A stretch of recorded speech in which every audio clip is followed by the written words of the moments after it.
Shock Treatment the movie is rated PG, but Shock Treatment Minute is rated F for Future!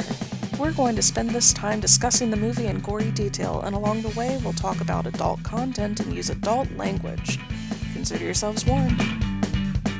Welcome to Shock Treatment Minute, the only podcast that breaks down shock treatment 1 minute at a time in excruciating detail. I'm one of your hosts, Kelly. And I'm your other host, Leandra. And we have a doozy of a minute for you. As a matter of fact, I think this is basically the 10% mark of the movie. Woohoo! That's super exciting. Indeed. Sorry, I was hiccuping. But it is very exciting. I can't believe it seems like we just started this podcast, and in a very real way we have.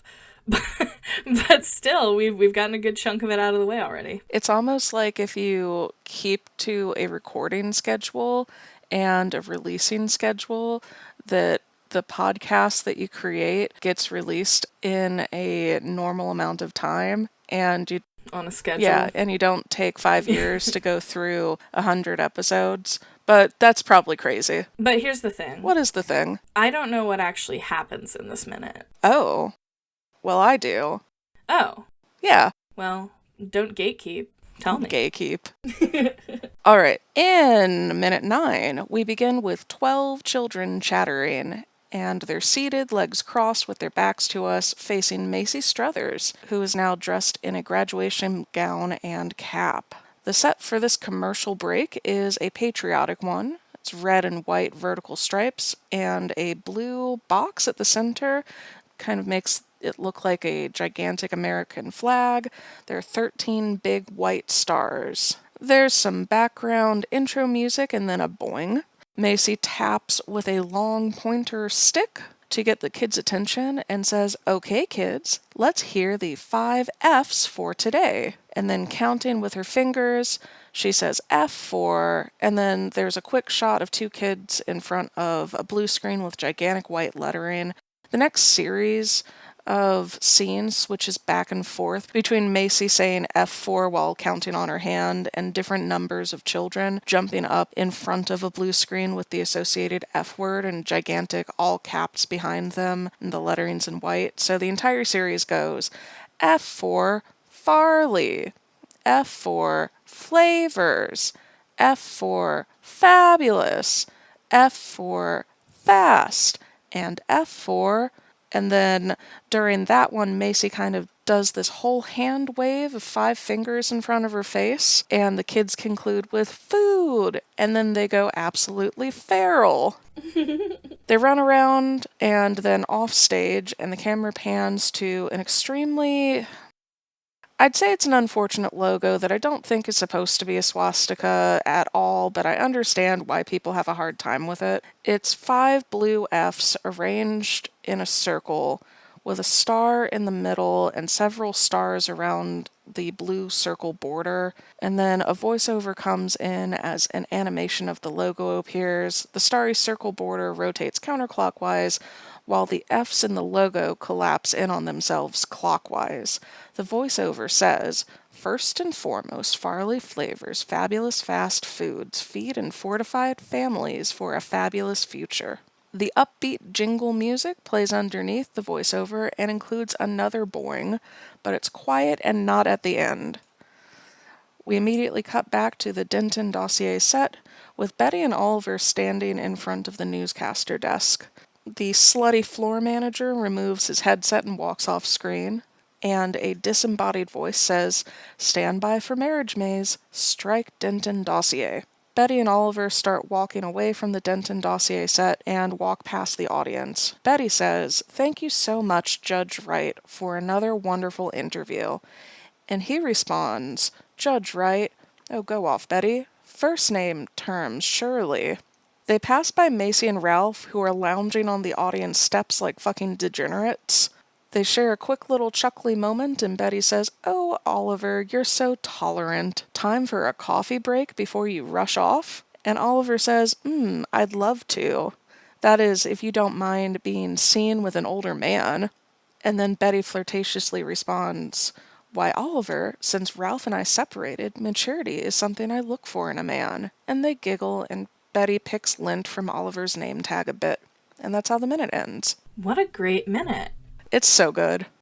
First and foremost, if I may, You may not. I I am shocked that you don't think that logo was intended to be a swastika. Maybe I just don't want it to be intentional. Well, I mean, I don't think it's supposed to be like, woohoo, swastika, but I thought that it was supposed to be connecting like the Farley organization with Nazis. And I mean, we get explicit references to that later. I guess that's true. I will say that I was gifted a blue shirt that has that logo on it, and initially I was super hyped about that and wore it. Yeah. And then there's something about wearing it that made me go, oh, this is, I don't want to have to keep explaining that this isn't a swastika. So for that reason. Yeah, I mean, honestly, this was probably designed by Brian Thomson, do you think? I think it would have to be. Yeah. So we can honestly email and ask him, and perhaps I will, because he has been very generous with answering our many, many questions about his work on Rocky and shock treatment. I actually emailed Brian Thomson during the recording session, and he got back to me so quickly that I can share this information for you right now. He says, it was based on the swastika, to point to the fascist nature of Farley flavors, and of course, USA now has its own Farley. In fact, a fleet of Farleys running the show. When Shock Treatment was to be a location/studio film, there were plans for all sorts of elements with the 5Fs. Banners, billboards, just like in Germany in the 30s. Of course, the studio may have tried to censor the overall look. As I've said before, everything you see on the screen, apart from the costumes and lighting, were conceived, designed, found, or owned by me. So, in other words, I was right. Yeah, and it makes sense, absolutely. I was willing to accept that I was perhaps being naive and understanding the logic behind it, though. Yeah. I think it makes a lot more sense. Like, I certainly didn't think that anybody was like, I'm going to slip in some Nazi propaganda because Nazis are a thing that I want to positively reflect. That obviously wasn't the case. And clearly the studio was, like, worried about this being misinterpreted, too, because unfortunately they sort of neutered this idea, and that's why you don't see that much of the Farley Flavors logo. It got replaced. Brian Thomson added, once we settled on the TV studio idea, my F's got replaced by the DTV logo. Oh, interesting. And I asked Brian Thomson via email if we could use some of the beautiful reference drawings that he made when he was planning out shock treatment. And he said, sure, and remember, there's no P in Thomson. So you heard it here. Yes, and Mr. Thomson, I just want to say, I know that I sometimes accidentally say Thompson. It's a flaw of my speaking, but I would never misspell your name. I am just so happy that we get to share these beautiful pieces of art that you've shared. Like, they're not like, let's frame it, but it's just such a very cool and like behind the scenes reference of what we're looking at, and you can see what it could have been if the studios had been more on board, or if there wasn't the writer's strike, if they were able to shoot on all of these locations. Like, it kind of makes me feel like we were robbed of Brian Thompson's movie. And that's not to say that he didn't do an amazing job on shock treatment, but the things that he wanted to do to take it even further, like, I'm so sad that we don't get to see that. It's true.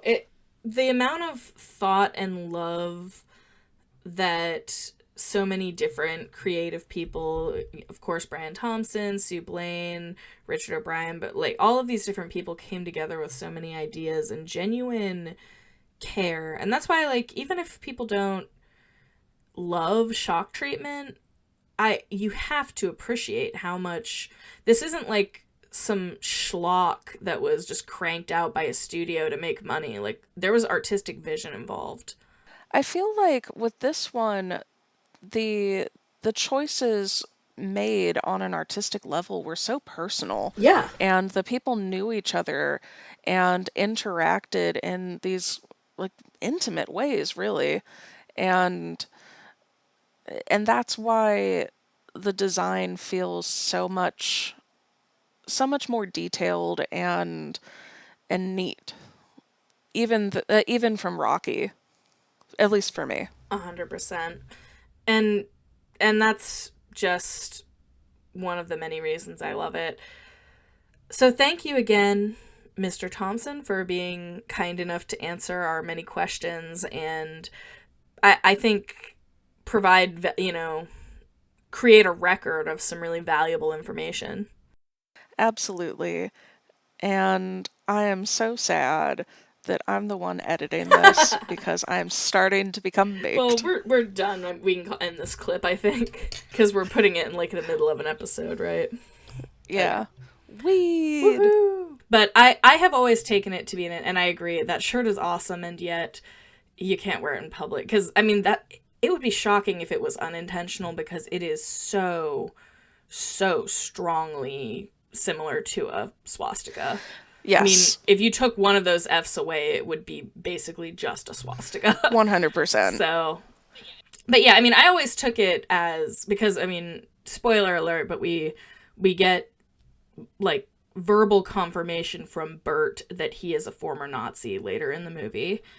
And just in general, I mean, we're not supposed to be on the side of Farley Flavors. I always took it as them trying to connect this sort of hyper-capitalist, hyper-consumerist culture in America with fascism. And there is also the like hygiene and the mental hygiene yeah, stuff. which definitely has a Nazi connotation. And no, I think that it's just that in the absence of 100% proof that this was their intent, I'm just hoping that they didn't go in that direction, because as much as I understand why they might do it, I don't know that it's needed. I don't know. That's fair. I mean, it doesn't bother me necessarily, but I can understand why somebody would not want Nazi shit to be like frivolously referenced. I mean, we do know, of course, from Rocky that they're not above just putting actual swastikas in the movie. So I never even questioned it. The Madman Mike and Bill Brennan commentary questioned whether it was supposed to be a swastika, and I thought that was insane. Little Nell fully believes it to be a swastika. She said, that's a swastika there, and then she said, the set designer, Brian Thompson, put so many references to oddball things. There's always treats. It's like The Simpsons, you have to watch it 10 times to pick everything up. He also has those cross-references to the Rocky Horror Picture Show. But what got her on that train of thought was saying that he had put it in there as a swastika. Yeah, and honestly, listeners, I know that swastikas are not cool. Obviously, this is not a hot take. But if you have a shirt that has this logo on it, maybe just keep in mind your audience. Like, I don't have a problem necessarily with like wearing that shirt if I'm going to be hanging out with Rocky people who have seen Shock Treatment, but maybe I don't wear it wandering around a mall. Yeah, regardless of whether it's intentional or not, I promise you that a non-Shock Treatment fan, which describes like 99.9% of the population, is going to think it's a Nazi thing. So if that's not how you want to self-identify, unfortunately, I would not be wearing that out in public. But I do love that shirt Leandra has. I believe, if memory serves, it came right off the back of one Cosmo, friend of the pod. Absolutely, right? yeah. We were supposed to go to a showing of Rocky, and I walked out wearing something, and it was determined that it wasn't quite right, and he literally took the shirt off his back and said, "Here you go, wear this."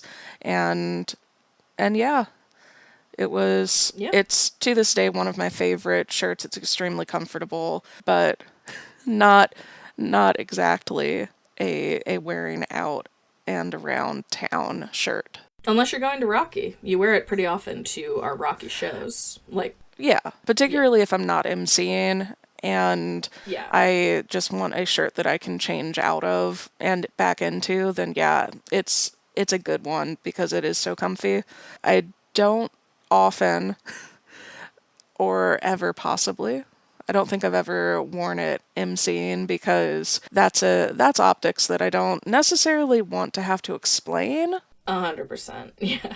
Yeah, because again, people who don't get it, which is almost everybody, are going to make assumptions. It's kind of like people will sometimes get like parody MAGA hats that say something like "Make America Gay Again" or something, and I get it, but I would personally never wear something that at first glance is going to make everyone think I'm wearing a MAGA hat, you know?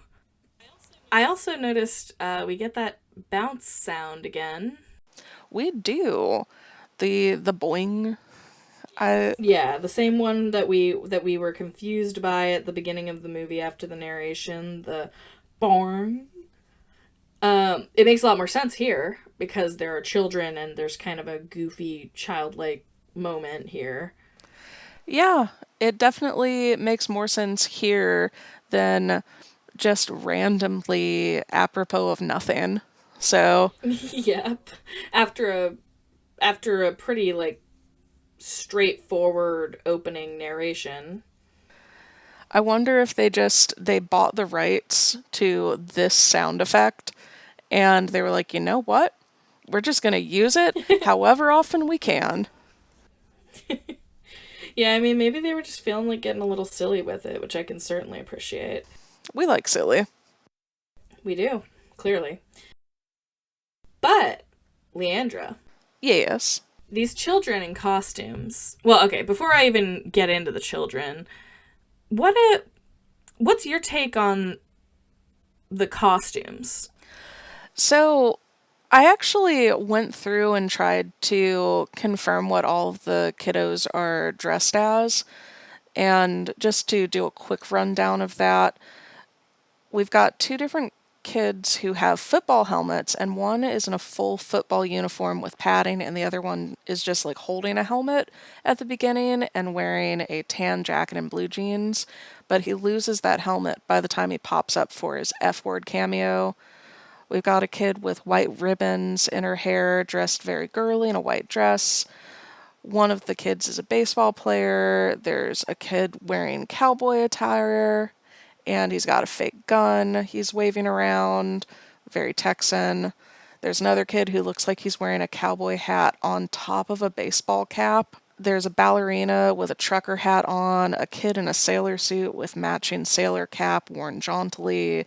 There's another little girl wearing a red dress. There's a Boy Scout, a girl with a side ponytail, and kind of cool looking sunglasses and a yellow baseball cap, and she's wearing jean overalls. And then in the way back, there's just a kid wearing a red ball cap. All of the kids get a little bit of an extra cameo when they scream one of the F words, except for I think the sailor kid. But at first look, it looks kind of like they're just in like random Halloween costumes or goofball kid dress up attire. But what are your thoughts? Yeah, I was just wondering like what your thoughts were on like why they're in costume and what that's supposed to be adding. To me it was sort of like a little bit of like a mirror of the adult costumes in Denton, USA.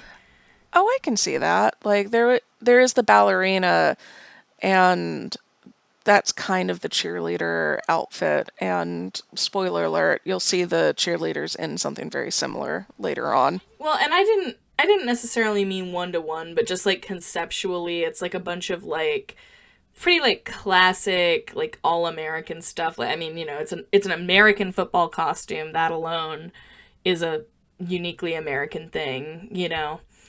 But that was sort of what I thought it was supposed to be doing, because otherwise I can't imagine why they would be in various costumes, you know what I mean? Yeah, I don't know. And I get the kind of impulse of having kids in fun clothing and definitely indicative of what kids would be wearing. And it seems like at least some of the kids are in just like this is what an 80s kid might wear, but others are really in like full on costume.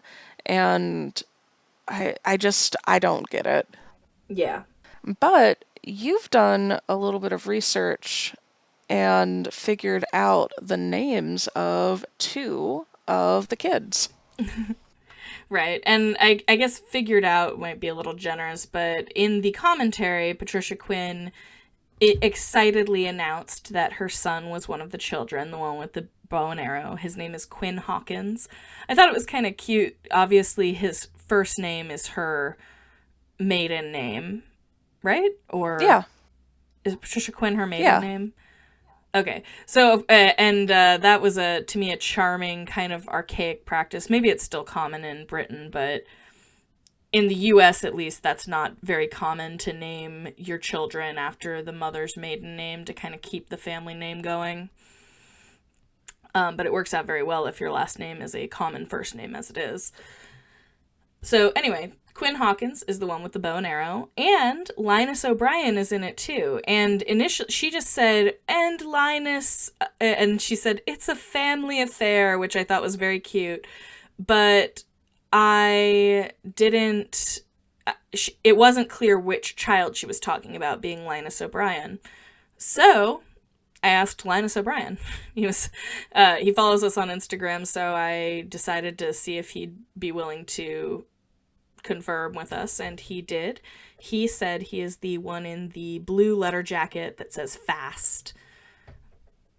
And that's kind of what we thought. It's hard to tell because we were like analyzing his adult face compared to the children, but it's not like we get really high res images of any of their faces, so it was a bit of a challenge. So I'm very glad he was willing to respond to us and confirm. So from the man himself, we can confirm Linus O'Brien is the one in the blue letter jacket. Yeah, it was super cool that he just answered. Like, he's so busy with the documentary and going around and just kind of making sure that that people are aware of this documentary, and I guess that the plan, of course, is to sell it at some point. Yes, and if we should name drop the documentary. It's called Strange Journey: The Story of Rocky Horror. He has been kind enough to say he would provide us a copy to watch at some point, and hopefully we will be able to do a bonus episode on it. But yeah, he agreed. It's a very busy time in his life. It was super generous of him to respond to us and be willing to confirm our our really minute details of shock treatment. And this is different than the couple of times that I've gotten friend requests from people who are very clearly not who they are pretending to be. Like, I've gotten 3 friend requests from definitely Barry Bostwick. And the first one I messaged and I was like, "Hey, so who is this?" And the scammer was like, "It's really me, Barry Bostwick. I have this account so that I can hang out with some of my fans and talk with them about cool fan things." And I was like, deleted. Deleted. So this is absolutely Linus O'Brien that you're talking to, though. Like, it checks out. It would also be really fucking weird for I a mean, scammer to be like, "Ah, yes, this very odd question, I have an answer for you." yeah, I mean, we have confirmation it's Linus O'Brien, and in fact, he, as a little teaser, he has agreed to speak with us, so we'll hopefully be able to do that very soon. But yes, agreed. There are a lot of scammers out there. This is not one of them, and he is just a really sweet guy with, I'm sure, a very cool documentary. I can't wait to watch it. It premiered at South by Southwest, I believe, to rave reviews. Yeah, absolutely. But Those are all of my notes. What notes do you have? So, not a whole lot more. The first thing I just want to say is Betty's line, "Oh, Oliver, you're so tolerant." That's one of my favorites. Definitely one of my favorite Betty lines in the whole movie. I love Betty so much. I know I keep saying this, but like she is so horny for Judge Oliver Wright. I know, and it's just so funny to be so delighted and charmed that a man is just tolerant. I quote that all the time, like, "Oh, Brad, you're so tolerant," to my boyfriend Brad. So I love that, and I just wanted to spotlight one of my favorite Betty lines. Um, the hedge walked by, and Patricia Quinn was like, "What was that?" And she was she was very surprised. And Nell said, "Oh, I think that's one of the hedges from, the Denton set." Yeah, and spoiler alert, there is a callback regarding them. Oh, interesting. That sent little Nell on a whole tangent about hedge funds because I guess her friend was dating a hedge fund manager and she thought that meant like hedges of this nature. Aw. And I know, and apparently the friend did eventually marry this hedge fund manager and apparently is very wealthy now, but it was cute. Just a fun moment from the commentary. But the only other thing I wanted to talk about is we've finished our first official show within the show, Denton Dossier. So as promised, I just wanted to talk about this program. I guess this is like a news program. That's at least the impression that I get. Bum bum bum bum. I was thinking the same. The but Never had to knock on wood. yeah, but um thank us for that later. And a 5-star review. And a 5-star review, of course, of course.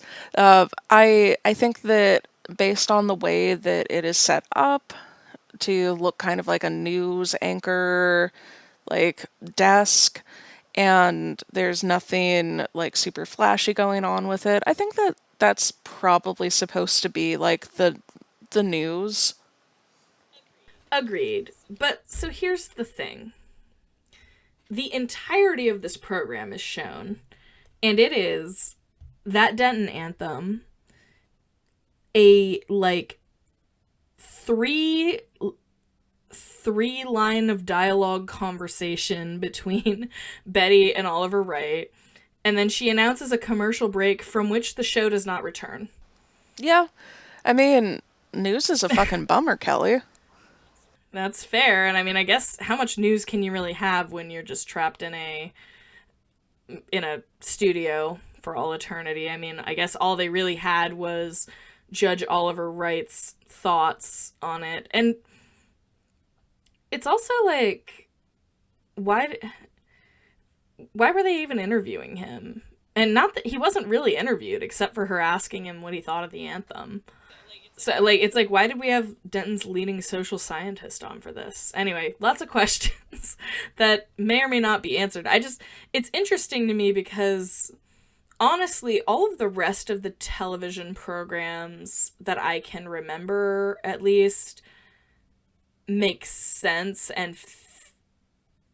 and feel more like programs that are real. This news show is a crazy little sham, in a way. And I hadn't really considered the fact that Betty is the host of the Denton dossier. I kind of, in my brain, thought of Oliver as the co-host, but he's introduced as the leading social scientist. Like, is he just a special guest? Is this his first That was time? what I always thought. Yeah, because now I'm gonna remember her exact words. It's a regular in-depth discussion with Judge Oliver Wright. So I guess he is like a correspondent they have regularly. Okay. Okay. I don't know if I would call it an in-depth discussion so much as him giving one opinion about something and her going to commercial break, but In a way. in a way, it's just interesting. And who knows, like, I already talked about the theory that they cut away from him intentionally because they're trying not to expose any cynicism or critique. And so that might be like what he represents, and in that way it would kind of make sense for them to keep the news show short and sweet and just kind of cut to commercial as soon as anything real is being said. So maybe that's the idea. Yeah. I guess that I I don't guess know. that works. I mean, it didn't seem like Betty was super shocked by it being a short Denton dossier, but maybe it's because she's so used to anytime somebody says something that isn't approved, they just go, and now a commercial break. Yeah, I mean, it did seem like it was rote for her, but perhaps she had someone in her ear telling her, go to commercial. Who knows? I know I don't. I certainly don't. Yeah. Bum, bum, bum, Listeners? bum.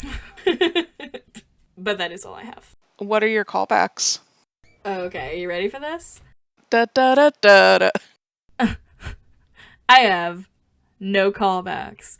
Da, da, da, da, da, da, da. But yeah, I have no callbacks. Okay, I've got a few. Okay. So as soon as you see Macy, you can go, it's the Hot for Teacher video.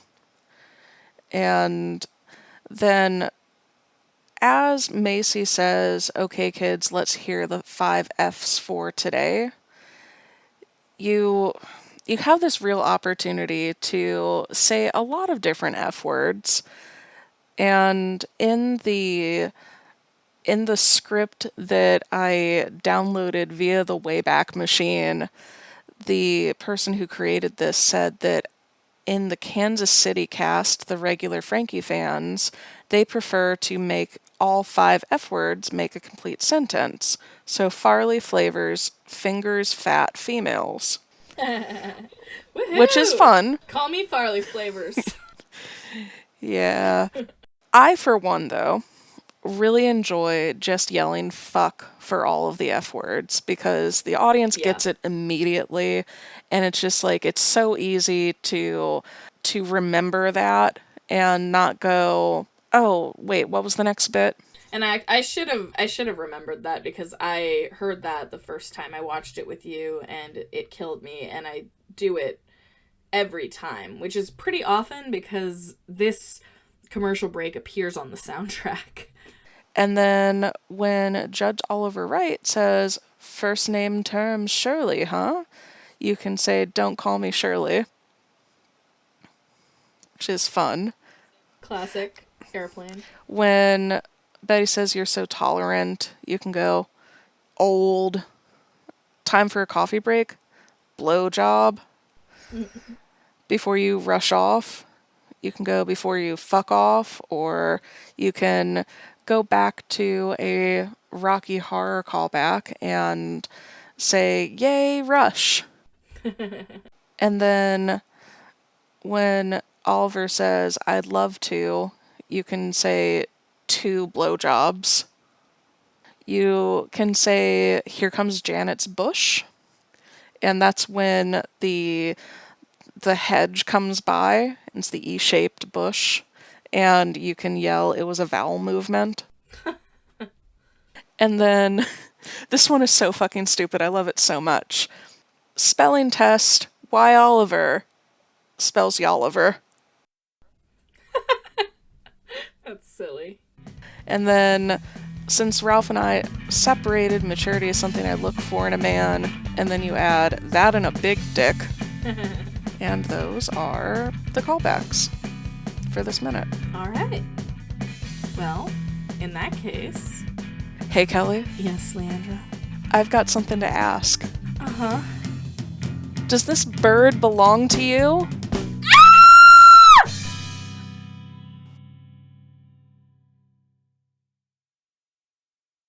But that's probably crazy. It is, and listen, we're only on minute 9. I suppose it is completely possible that sometime around the I think last time we had to take our first hiatus around the 50-minute mark, so we'll see. 30 But more probably. episodes. Leandra can't count. Well, we'd be at 39, and that's kind of the halfway point for this one, right? Oh, I see what you're saying. Yeah. Yeah, it's just not 50, but it is the halfway point. Yeah. You're right. Weed. Woohoo!